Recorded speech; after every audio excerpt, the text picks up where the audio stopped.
CMRL Exalogic മാസപ്പടി കേസിൽ പിണറായി വിജയനും മകൾ വീണയ്ക്കും കുരുക്കുമുറുകുകയാണ്.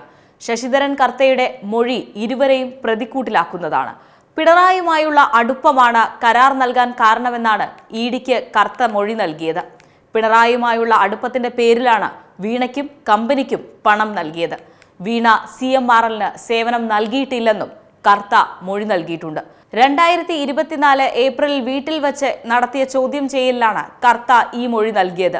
മരവിപ്പിക്കൽ നടപടി സംബന്ധിച്ച് ഇഡി അഡ്ജുഡിക്കേറ്റിംഗ് അതോറിറ്റിക്ക് മുൻപാകെ റിപ്പോർട്ട് നൽകി കഴിഞ്ഞു. സ്വത്ത് കണ്ടുകെട്ടൽ നടപടിക്ക് തുടക്കം കുറിച്ചിരിക്കുകയാണ്. ഇഡി വീണയുടെ 16.5 ലക്ഷം രൂപ മരവിപ്പിച്ചിട്ടുണ്ട്. സ്വന്തം പേരിലും കമ്പനികളുടെ പേരിലും നിക്ഷേപിച്ച പണമാണ് ഇഡി കണ്ടുകെട്ടിയത്.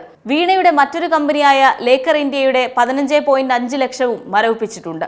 വീണയുടെ ലോക്കറും മരവിപ്പിച്ചു കഴിഞ്ഞു. വീണയുടെ അക്കൗണ്ടിൽ 1.37 ലക്ഷം രൂപയാണുള്ളത്.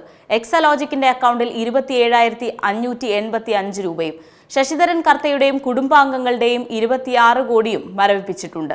CMRL നിന്ന് 2.78 കോടി രൂപ വീണയിലേക്കും എക്സലോജിക്കിലേക്കും എത്തിയതിന് എന്ത് സേവനം വീണ ചെയ്തു?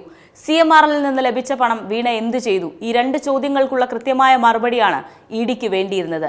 എന്നാൽ ഇതിന് വ്യക്തമായ മറുപടി നൽകാൻ വീണയ്ക്ക് കഴിഞ്ഞിട്ടില്ല. സേവനങ്ങളുമായി ബന്ധപ്പെട്ട രേഖകൾ ചോദിച്ചെങ്കിലും വീണ അത് ഹാജരാക്കിയിരുന്നില്ല. വീണയുടെ HDFC ബാങ്കിലെ ലോക്കർ അടക്കം ഇഡി തുറന്നു പരിശോധിച്ചിരുന്നു. എന്തായാലും ഇല്ലാത്ത സേവനത്തിന്റെ പേരിലാണ് ഈ പണം കൈമാറിയതെന്ന് ഇഡി ഇപ്പോൾ കണ്ടെത്തിയിട്ടുണ്ട്. സേവനങ്ങളൊന്നും നൽകിയിരുന്നില്ലെന്ന കാര്യം വീണ തന്നെ സംബന്ധിച്ചിട്ടുണ്ടെന്നാണ് ഇഡി റിപ്പോർട്ടിൽ സൂചിപ്പിക്കുന്നത്. വീണയ്ക്ക് പ്രതിമാസം 5 ലക്ഷം രൂപയും എക്സലോജിക്കിന് 3 ലക്ഷം രൂപയും നൽകുന്ന തരത്തിലായിരുന്നു പണമിടപാട്.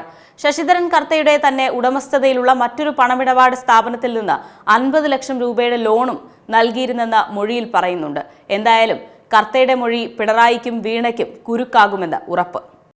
ഏറ്റവും പുതിയ വാർത്തകളും വിശേഷങ്ങളും വിരൽ തുമ്പിലറിയാൻ Zee മലയാളം ന്യൂസ് എല്ലാ ഡിജിറ്റൽ പ്ലാറ്റ്ഫോമുകളിലും ലഭ്യം.